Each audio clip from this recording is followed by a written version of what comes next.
Yeah, this chapter was dedicated to all the other students of Class 1A, and it was amazing. Well, not everyone, the majority of it, because we didn't get to see like that Iraraka greatness and Ida as well, so I'm kind of hyped to see what happened in the next couple of chapters with that. But I love this chapter because it was just showing my boy Tokuyami, like the underdog of the series, and he's just coming in like a boss. Even though he got held back, he's still an awesome character. Like I just love his quirk. Honestly, him and Dark Shadow is just phenomenal. I could fully imagine like Dark Shadow becoming up to like some massive beast. Like, cause we haven't seen it in the night time, so we don't know how ferocious it is at that time. So that's freaking awesome as well.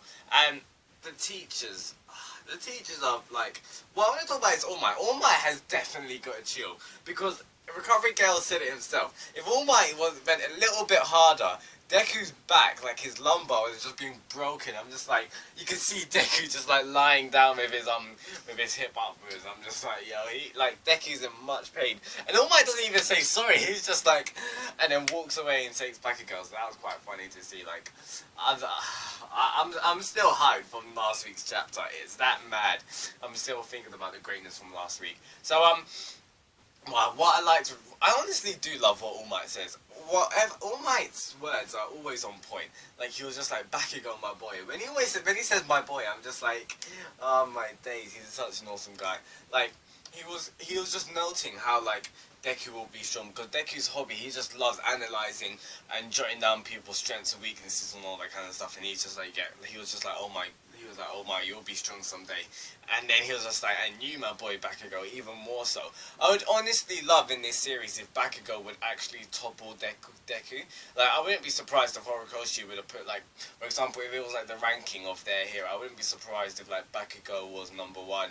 It would be like Todoroki, then it would be Deku, because Deku, he just wants to become a hero and save everyone. He doesn't want to be number 1, he doesn't want to be the top, and I can see Horikoshi doing something like that, because Deku, he's not striving to become the best, he's striving because he wants to become a hero and help people, and that's what I like about him.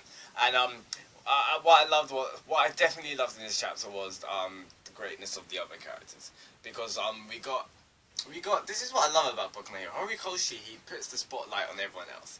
Like with Tsuyu and Tokuyami. Like Tsuyu, we didn't get to see actually what we done. I'm guessing she ingested the cuffs. I'm not sure. I might be wrong on that, but whatever. She ingested something, and that was quite awesome about it. That's what I like to point out, because I realized it, but I never I noticed it, but I never really like fully realized about it. And that was like, Tsuyu's always chilled. She is always chilled out. Like, she is just so chill. And even like in the villain alliance, he was just like so chill compared to everyone else. Like Deku and Mineta. Mineta was just screaming like Great Boy was. He was off the hooks, and like Deku was even scared. Yeah, Tsuyu was just like, nah, it's calm. And Tsuyu was like, even to Tokuyami, he was just like, calm down, because she was like, oh, it'll be alright because you and Lil Shadow are strong. And I'm just like, yes. Like, Tsuyu, best girl, honestly. Like, Uraraka, Momo, and Tsuyu are best girls of this series. Like, they're the ones. And I'm honestly, because I was honestly a little bit gutted, because before this we haven't seen much of Tsuyu. We honestly haven't. Like, we've seen more. Uraraka's had the most. Then it's been a bit of Momo, but Momo and Tsuyu, we haven't seen much of them. That's why I was glad we had Momo's confidence coming up in the previous chapters, and Tsuyu's. Well, the thing is, Tsuyu doesn't really have much of a well-rounded weakness, and that was actually stated in this chapter. Like, these tests are to improve one's weaknesses. Like, it's not necessarily just for fighting and combat ability. For example, with Momo, it was like confidence, and with like Bakugo and Deku, it was just to try and create a better relationship between the two. For example, create better teamwork. And with this one, we don't really see what Tsuyu is actually like, because Tsuyu's not insecure. She's not like, she doesn't doubt her ability. She's always like chilled out. She's always thinking and all that kind of stuff. So I'm wondering what kind of weaknesses she has. I wouldn't be surprised if it's something like she feels she's undermined or something. I'm not sure on that one. So I'm kind of hyped to see what we'll find out about Tsuyu on that one.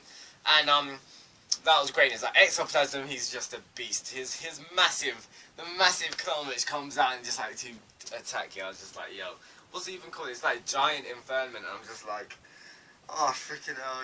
These pros are something else, especially like Prison Mike. The guy's just shouting out, and he's just like, It's phenomenal. I didn't actually see that coming with the president being actual animal. I truly thought it was a human. That quirk was like a transformation kind of quirk. But no, this quirk is just intelligence, and that's pretty awesome because we find out more about the president's character as well. And I hope that Horikoshi will shed some light on that in the future chapters to come. In the future about because Recovery Girl said that the president, like the principal, the principal wasn't treated in the nicest of ways by humans, and like when he's fighting or when he's training, this is when his true character comes out. So he's obviously got a lot of suppressed feelings due to his experiences with like humans testing on him and all that kind of stuff. Because I truly didn't know that animals can have quirks. I only thought it was limited to humans. So that's pretty cool. Horikoshi just like expanded on the whole Boku no Hero universe right there, and just the greatness of Kuda and Jiro. Like, this is what I love about it. Like, they all have their weaknesses. They all have their fears. And even though it's just like it might have seemed a bit comical at first with Kuda and just like the insects, he pushed through and he was just like a student at UA must always have their heart shouting at its highest or something like that. And he was just like slapping on the ground. He was just like, oh please come help me, to the insects. And that was amazing. That was one of the best moments of the chapter. It honestly was. It was just how, because at first, before we were first seeing Deku just impacting other characters, then Deku managed to have that shed some of his character upon Todoroki, and Todoroki done it to Ida. Now other characters, it seems like it's not just Deku which is having an effect, it's All Might and all the other teachers, and it's just the whole atmosphere of My Hero Academy, like of the whole school, of just the school. It's just giving off such a heroic kind of like, helping each other vibe. That's pretty cool to see because I'm actually hyped. And with the last page, it was quite funny seeing Mineta run away. But I want to know if what Horikoshi's doing. I want to know if he's, because we know that Mineta, he's kind of like the comical character in the series. So I want to know if Mineta struggles, if he's going to use that as a point of steering into character development, or if he's just going to use Mineta continuing as just like just for the audience, just for like comical presence. And if that is so, then we'll probably just see like Zero come back up and fight against Midnight, or we do not know what will happen with that. But either way, I'm excited to see the next chapter of Boku no Hero. So this chapter was amazing. I honestly love these chapters when it focuses on the other characters, even though the greatness of Bakugo, Deku, and Todoroki, those ones, they're phenomenal, but it was great to see stuff like this. So, Shinigami-san, I'll see you next week for Boku no Hero, and I want to talk about, and it's not about a chapter, but either way, like, that colour page, it was phenomenal, either way. It honestly is a great time to be a fan of Boku no Hero. Like, Horikoshi, he must be so happy, and like claps go to him because he deserves it all. Like, we found the staffs of the anime and all that kind of stuff. So the greatness is here, people. The greatness is here. So Shinigami-san, we see you next week for Boku no Hero chapter 67. And it's crazy because like in a couple of chapters we'll be at 70 mark. Like, it goes so quick. So goodbye.